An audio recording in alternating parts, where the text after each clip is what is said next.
Mi nombre es Omar Cabrera, soy pastor de la Iglesia Visión de Futuro, una iglesia que cumplió en octubre del año pasado 50 años.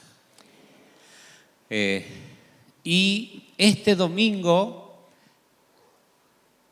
conmemoramos los 22 años desde que recibí el manto apostólico de mi padre, que fue el fundador de la Iglesia Visión de Futuro, el reverendo Omar Cabrera. Primer día de una convención, me dijo: predicás vos, andá, prepárate. Y cuando me mandó a prepararme, él habló con todo el liderazgo de lo que sentía que Dios le decía que haga. Y esa noche dice: bueno, yo digo unas palabras y después subí a predicar. Bueno, sus palabras fueron 1 hora y media. Y terminó llamándome y haciéndome arrodillar, pasándome el manto apostólico. Era la primera noche de la convención terminó el viernes a la mañana y ese viernes me tocó a mí hacer el cierre, y cuando bajo y le doy la cena del Señor a mi papá, me cayó la ficha. Esto va en serio. Esa noche voló acá a Buenos Aires, se empapó al bajar del avión, tomó un remis que demoró 2 horas en llegar hasta la casa.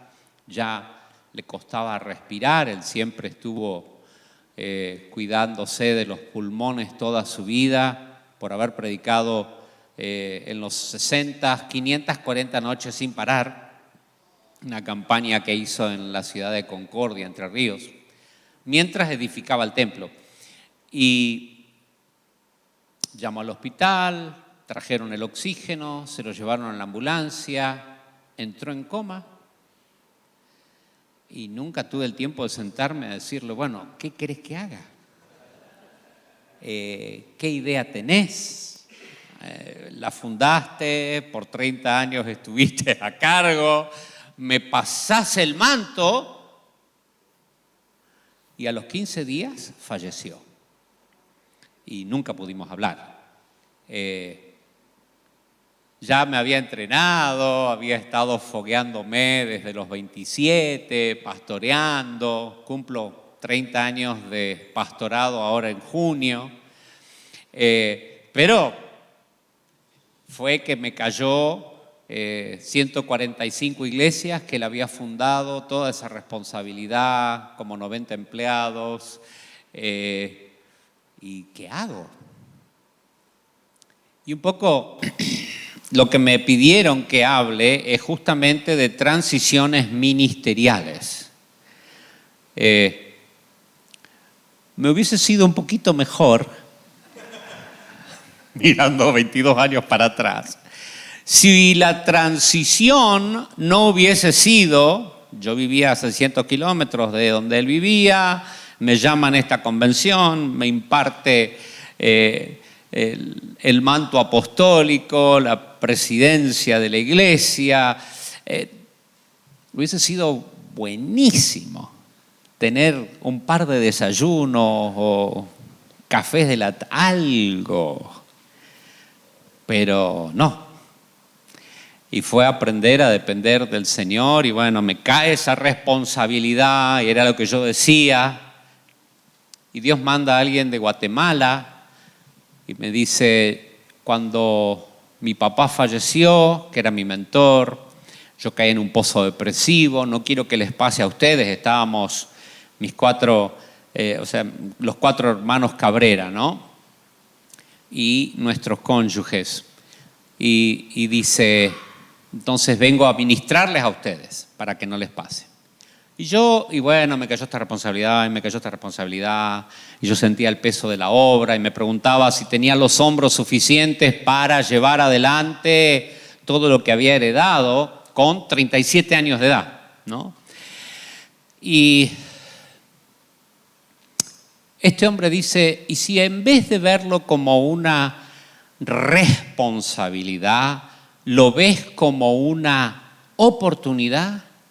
Y en el momento en que dijo eso, es como que Dios me da una visión y me veo parado sobre los hombros de mi papá, tomando revista de toda la herencia que me había dejado. Los líderes que entrenó, las iglesias que levantó, las propiedades que había comprado, todo lo que la iglesia hacía, los programas de radio, de televisión, y pensando las posibilidades que había con esta gran oportunidad que recibí. Y bueno, los 22 años restantes han sido un poco la historia de aprovechar esa gloriosa oportunidad. Para los que piensan en pasar la antorcha, quiero desafiarlos a pasar una antorcha encendida.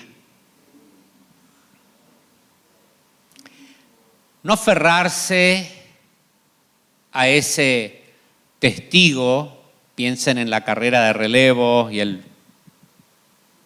Qué parecido, ¿no? Caramba, qué coincidencia.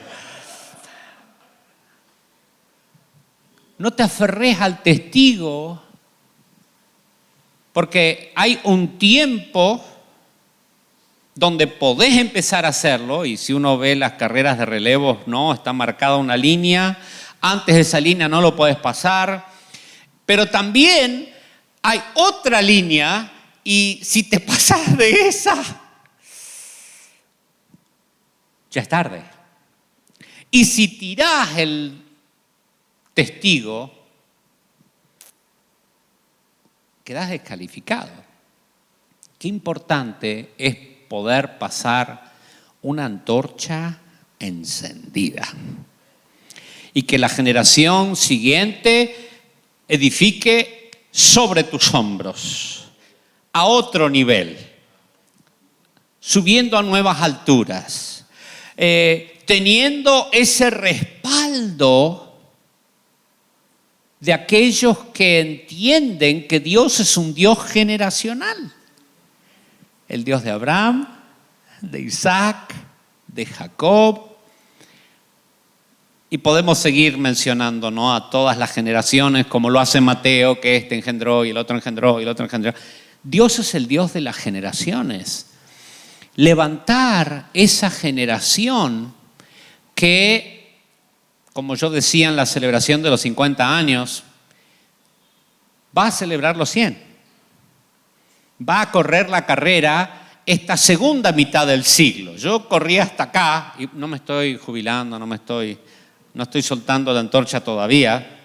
Creo que tengo mucho para dar, pero ya estoy pensando en qué liderazgo voy a levantar para que todo lo que Dios nos dio siga creciendo y que la gloria postrera de la casa sea mayor que la primera, o como dijo Jesús a sus discípulos, mayores obras ustedes harán, porque yo voy al Padre. Y ese es mi desafío a ustedes en el día de hoy. Si quieren ver el traspaso del manto, lo hemos subido a nuestro canal de YouTube, se llama Visión de Futuro. Nos jugamos con el nombre del canal de YouTube, sí, no, pensando, brainstorming. Visión de Futuro, y dentro de ahí en las playlists están los mensajes de oro. No es que tengan ningún valor intrínseco, simplemente era porque en las bodas de oro, 50 años bodas de oro, entonces pusimos 10 sermones de los mejores de toda la iglesia, y uno de ellos, el número 6, es justamente el traspaso del manto, donde nos desafía a hacer luminarias y lo que yo hice, ustedes háganlo, y van a hacer cosas mayores y demás. Y ahí es donde me llama y me arenga a darle con todo y a pelear la buena batalla. Sé que les va a bendecir. Hablando de levantar esa próxima generación, una linda imagen que nos da bastantes principios y un poco los requisitos, si se quiere, y el método para levantar esa próxima generación es cuando Jetro viene a Moisés. No sé si se acuerdan, se le aparece el suegro a Moisés, ve un poco de lo que Moisés hacía en la obra, cómo trabajaba de sol a sol. Seguro que no es el caso de ninguno de ustedes.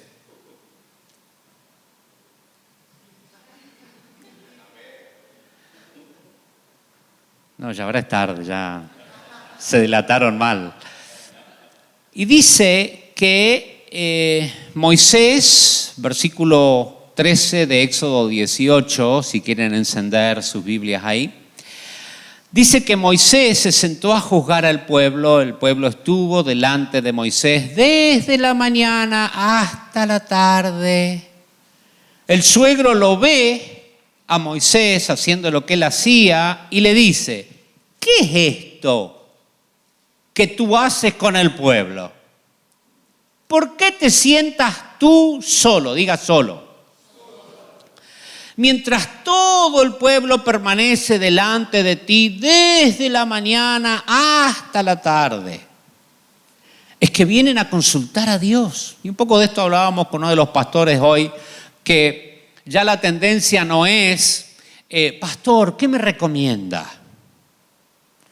Me conviene hacer este negocio, me conviene hacer esta inversión, me conviene seguir esta carrera o estudiar esto otro. No, ya vienen con todo cocinado y dicen, bueno, pastor, orame y bendecime, por favor.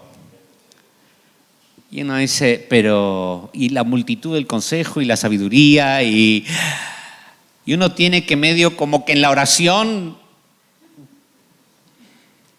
poner el chaleco antibalas porque se la ve venir, ¿no?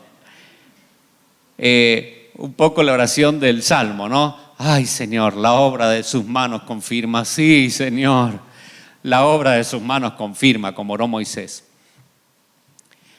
Vienen a consultarme, tienen algún pleito, yo juzgo, declaro los preceptos de Dios, sus leyes, y el suegro categórico: no está bien lo que haces. No le iba a quedar ninguna duda a Moisés. Y creo que esa palabra es para nuestros ministerios hoy. No está bien. Querer atender todo yo y ser el hombre orquesta yo y que todo tenga que pasar por yo. Va a llegar un momento, y creo que lo más lamentable es eso, desfallecemos nosotros y desfallece todo el pueblo. ¿Cuántas iglesias desaparecieron? Porque el pastor con COVID falleció.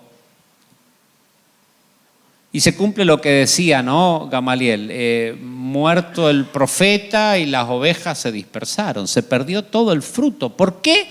Porque era todo yo. Y nadie lo hace mejor que... Todos pensamos así, ¿no? Sáquense la careta un poquito. Estamos entre pastores.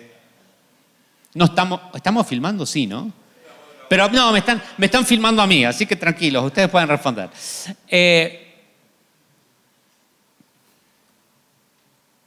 No está bien lo que haces. Y no, pero nadie canta esa canción mejor que yo. Y creo que si haces un poll y averiguas bien, ¿no? Una encuesta, vas a descubrir de que no estás en lo cierto. O nadie predica mejor que yo. O en todo tiene que estar el pastor. Y a veces uno termina tan frustrado cuando al no haber delegación todo se retrasa y no hay respuesta y la gente se frustra y se termina yendo. Gracias a Dios ese no es el caso de su iglesia. No entienden los tips ahí que les estoy dando. Desfallecerás del todo tú, y lo más lamentable, y va a desfallecer este pueblo que está contigo. El trabajo es demasiado, no lo podés hacer solo. ¿Cuántos dicen amén? ¿Qué les sugiere?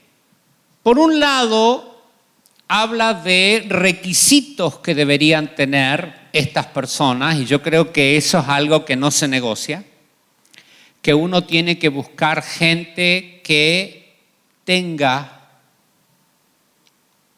los requisitos correctos para la tarea, no el talento. ¿Cuántas veces vemos talentosos, y el ejemplo que yo siempre doy es en la música, ¿no? Un virtuoso, pero la vida del pibe no, pero toca. Acá dice Jetro, tenés que buscar a varones que sean de buen testimonio, que sean hombres veraces, o sea, que no mientan, y que aborrezcan la avaricia. Pablo tiene que lidiar con esto y termina diciéndole a su discípulo, sea por ganancia o por contienda, pero al menos el evangelio es predicado. Pero acá dice que tienen que ser personas virtuosas, estoy en el versículo 21, 18-21, hombres virtuosos, hombres temerosos de Dios, hombres veraces y que aborrezcan la avaricia. Una lista parecida encontramos en Hechos 6:3, ¿se acuerda? Cuando la iglesia había crecido tanto y había que delegar a diáconos que nos ayuden a servir las mesas, porque no podemos abandonar la oración ni la palabra. Y entonces dice, bueno, busquen entre ustedes hombres llenos de sabiduría, llenos del Espíritu. Y había una característica más, ¿alguien se acuerda? Sí, yo también me la acordaba, pero justo hoy me olvidé de Hechos 6:3.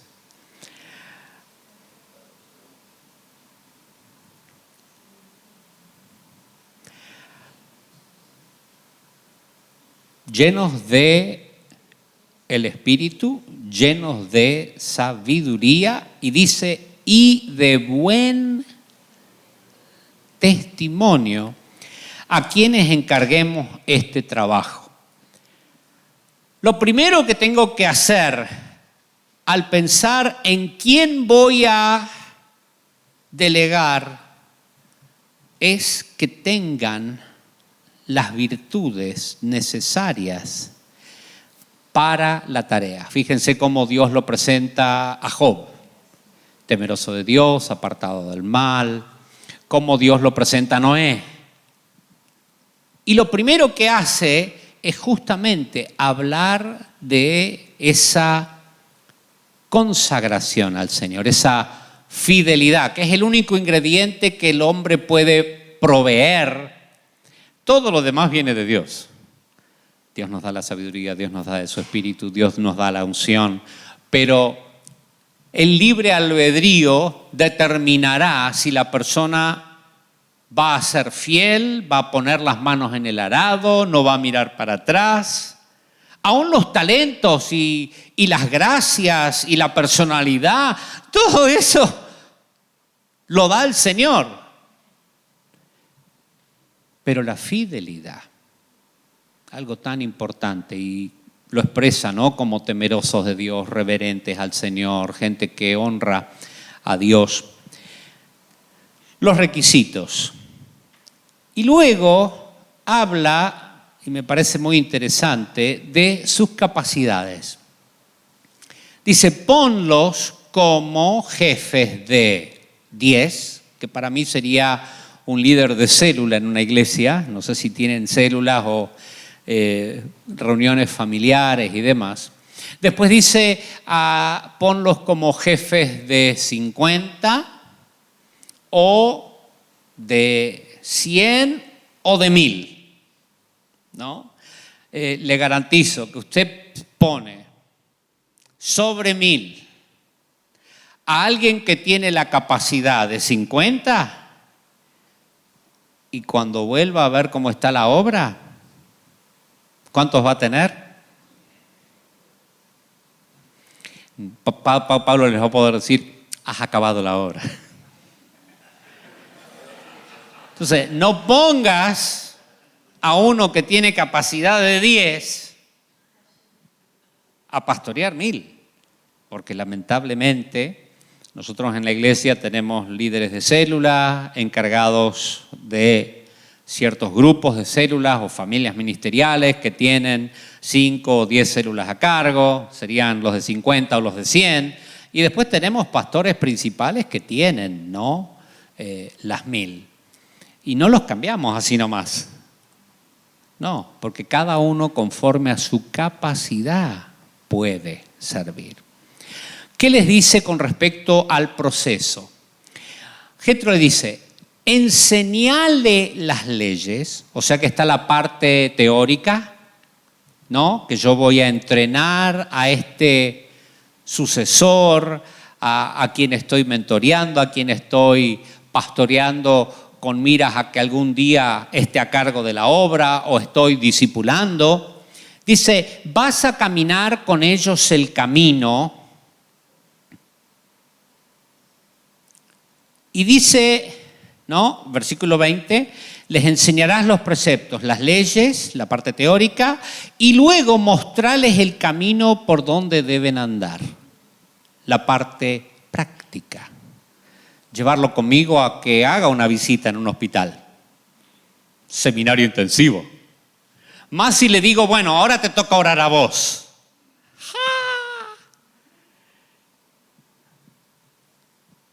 Parte teórica, parte práctica.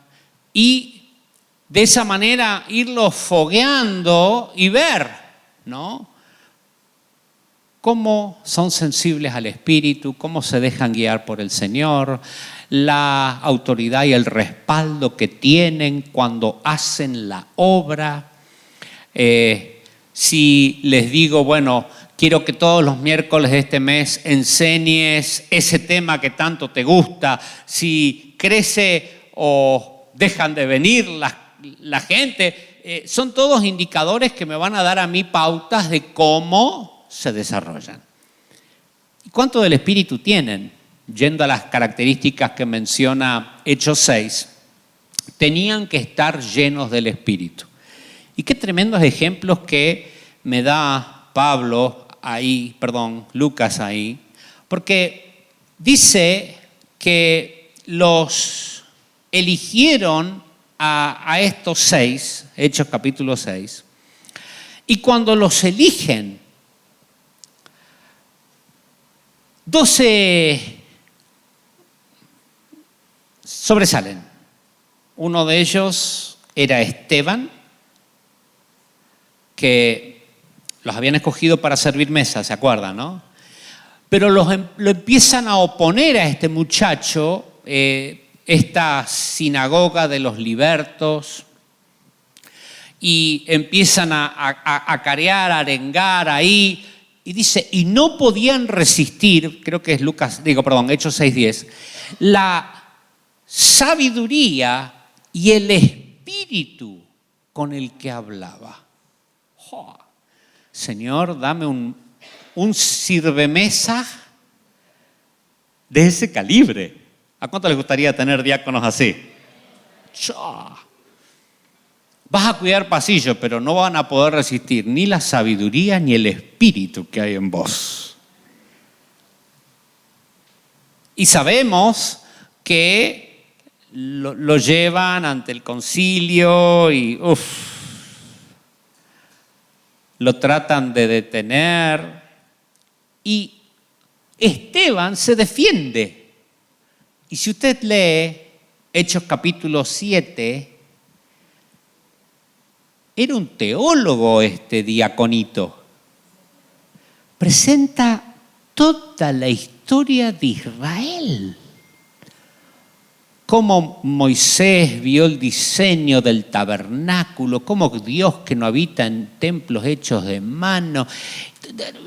Y llega Jesús y ni había estado siendo uno de los 12 seguidores directos del Señor, pero acá estaba bajo esa gracia, estaba bajo esa unción y lo veo al Señor parado y era un diácono. Qué importante es elegir aquellos que tienen el espíritu y la sabiduría. Leo el versículo que les citaba. Dice versículo 8, Esteban, lleno de gracia y de poder, hacía grandes prodigios y señales entre el pueblo. Lo eligieron para servir a las viudas, ¿no? Entonces, los de la sinagoga llamada los libertos y los de Cirene, de Alejandría, de Cilicia y de Asia, se levantaron para discutir con él. Pero no podían resistir. La sabiduría y el espíritu con que hablaba. Que puedas levantar líderes de este calibre. Muchas veces no queremos soltar el testigo o dar la antorcha encendida porque pensamos, ¿qué va a hacer con lo que le estoy dando? Con lo que me costó la vida, con el sacrificio de dejar tantas cosas y renunciar a tantas otras para, ¿qué irá a hacer? Pero si uno los entrena, los discipula, los elige correctamente, les ve la capacidad, los coloca en el lugar correcto. El otro ejemplo que tenemos acá es el de Felipe. Y la gracia de Dios sobre él, que empieza a predicar y se arma un avivamiento y toda la ciudad y el poder de Dios, al punto que uno de los que estaba ahí, un curandero, quería pagar para tener ese Espíritu Santo que tenés. Y ahí tiene que venir Pedro y medio como que discernir la cosa. Y estás en prisión de amargura y él y espíritu, ¿no? Pero fíjense, los eligieron para servir las mesas, pero al cumplir con los requisitos y al tener el espíritu y la sabiduría y ser personas íntegras, intachables, honorables, de buen testimonio, Dios los usó de una manera increíble. Y después de ese gran avivamiento, los lleva el Espíritu, lo traslada a una cita divina con este funcionario de una reina de África y el Evangelio penetra otro continente. Tremendo. Todo porque dijeron, busquen entre ustedes. Papá decía, ahí busquen entre ustedes es echale el ojo. No sé si entienden la expresión, ¿no? Pero prende el radar. A ver, ¿dónde? Y muchas veces cuando prendes el radar es el espíritu el que te va a mostrar a alguien que vos tal vez en lo natural lo veas y digas, ay.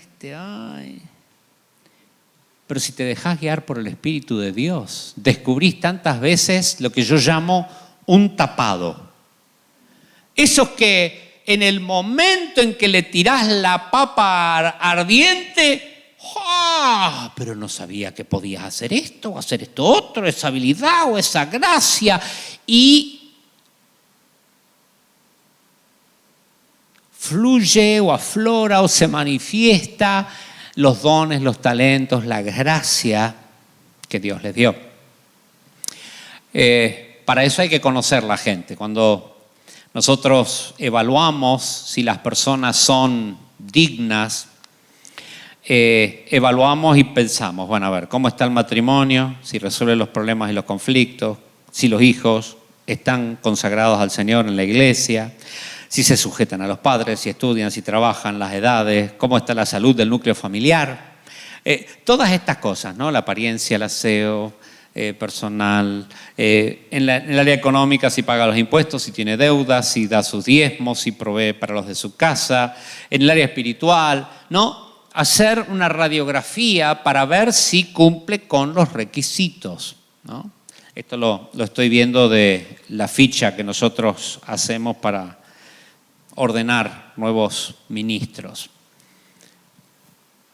Una vez que Dios te muestra a esa persona, es invertir. La palabra dice, de gracia hemos recibido, ¿y qué tenemos que hacer? Retener de gracia. ¿Qué hay que hacer? Dar de gracia. Y tal vez tenga buena memoria. Acuérdese la paciencia que le tuvieron a usted. Se ve que no se acuerdan. Yo puedo pensar, la paciencia que me tuvieron a mí. Ay, ay, ay. Todas las que me aguantaron. Las que hice. No les voy a contar ninguna, no se preocupen. Estamos filmando, entonces. Pero las veces que me fueron a visitar, las veces que me fueron a motivar, las veces que me empujaron a que haga, animate, Dios te va a... De la misma manera, ¿no? De gracia recibí, de gracia voy a dar. Y yo creo que en este cambio generacional que vemos, porque toda verdad es paralela, ¿no? Tenemos que tomarnos el tiempo e invertir en esa sucesión arónica, en nuestros hijos de nuestra familia o en nuestros hijos espirituales, invertir en ellos de tal manera que cuando ellos tomen la obra, ¡wow! Cuando tenía 27, disciplinaron al pastor de la ciudad donde yo estaba. Yo no estaba pastoreando, ahí estaba en el instituto bíblico, era el director, acababa de volver de Estados Unidos y estaba enseñándole a estos 40 pibes que venían y estaban 9 meses ahí. Hoy muchos de esos son coordinadores de 30, 40 iglesias en Visión del Futuro. Y ahí estuve con ellos formándolos, ¿no? En sus primeros pasos. Y de un domingo para el otro, de no pastorear nunca, a pastorear 33 iglesias. En Rafaela y de ahí hasta Villa Bertet, en Chaco, Villa Ángela, hasta Córdoba, Morteros, Porteña y otras localidades, de la provincia de Santa Fe, un montón de localidades más, Cañada Rosquín, bueno, 33 localidades, de 0 a 33, con 27 años. Y yo entendí de que estaba ahí en un proceso de transición, que de este paso, de este punto, teníamos que trasladarnos a aquel, y una vez que lleguemos ahí, entonces mi manera de trabajar en el ministerio fue siempre preparar de tal manera al liderazgo que cuando yo no esté, la cosa ande mejor que mientras estuvo. Lo mismo me ocurrió con otra regional más, fue la de Córdoba, que era desde Ojo de Agua al norte hasta la Bulage, casi La Pampa al sur, una región inmensísima, un montón de ciudades. Y yo sabía que estaba ahí por un periodo. Y Dios me dio victoria con el oso y con el león. Y cuando vino el gigante, en el 2001 que fallece mi papá, yo estaba listo. Y creo que tenemos que tener esa gracia de buscar jefes de 10, de 50, de 100, jefes de 1000, que tengan todas estas características y poder invertir en ellos para que la obra que Dios nos dio crezca y se multiplique y aumente aún en nuestra ausencia. ¿Alguien puede decir amén? El doble tema que me dieron fue transición ministerial y plantación de iglesias. Me queda 1 minuto para hablar de plantación de iglesias. Amílcar ya tomó una decisión ejecutiva y me está invitando para agosto. 19 de agosto, no sé por qué. Ok, bueno, tendría que ver la agenda. Termino con la parábola de los talentos. Dice que este señor se fue, pero llamó a 3 de sus siervos y les dio a uno, ayúdenme. ¿Sí? 10. ¿Qué estamos, en las parábolas de las minas o en Mateo 25? A uno le dio 5, al otro le dio, y al otro, muy bien. Los felicito, ¿cómo saben? Cuando vuelve, ahora sí, el que tenía mayor capacidad logró los 10. Pero no le dio 5 el Señor al que tenía capacidad 1. Se los dio al que tenía la capacidad, ¿no? Los multiplicaron. Señor, acá tenés, y otro más.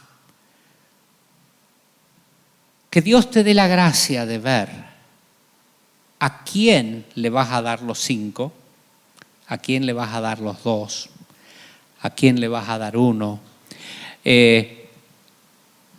Caminar con ellos el camino, ayudarlos a desarrollarse, a abrir hombros, a mirar hacia el porvenir que el Señor tiene. Iba a decir futuro, pero sonaba chivo, ¿vio? El porvenir que Dios tiene para ellos y que camines con ellos el camino y en el proceso los entrenes para que ellos cumplan con la obra del ministerio. Que al final de tus días ocurra como ocurrió acá. Bien, buen siervo y fiel. Sobre poco fuiste fiel, sobre mucho te pondré, entra en el gozo de tu Señor. Padre, es tu obra y te pedimos la sabiduría, la gracia, la humildad, la sensibilidad de poder hacer con ella lo que tú deseas. Ser sensibles a tu voz cuando me dices, ungí a este como sucesor, o pasá tu dignidad como dijiste a Moisés sobre Josué, para que él dirija al pueblo. Señor, dale 5 a este, dale 2 a aquel, ponelo sobre 50, ponelo sobre 10. Abre nuestros ojos espirituales, Señor, para poder ver lo que tú ves en cada uno de mis discípulos. Mirarlos como tú los ves, Señor. Y poder multiplicar en sus vidas lo que tú ya has colocado. A través de la delegación, a través del trabajar en equipo, a través del mentoreo, del discipulado. Señor, que yo pueda levantarte un hermoso grupo de sucesores que tomen la obra y la lleven a alturas aún mayores, porque edificarán parados sobre mis hombros. Ayúdame, Señor, a hacerlo conforme a tus propósitos y bajo la guía de tu Espíritu. Ser humilde, Señor, y dar una antorcha a tiempo y no darla tarde, cuando ya se apagó, cuando se le acabó el aceite. Hazme sensible a tus tiempos, Señor. He entendido de tus tiempos y tus sazones. Sé que tú deseas que mi ministerio crezca y se multiplique y sea de influencia. Dame la gracia, Señor, de levantar hombres y mujeres ilustres, llenos de vida, llenos de luz, que harán que las tinieblas retrocedan donde tú nos plantas. Gracias, Señor, por el privilegio de servirte, que pueda enlistar a muchos otros a servir a mi lado. En el nombre de Jesús. Amén y amén.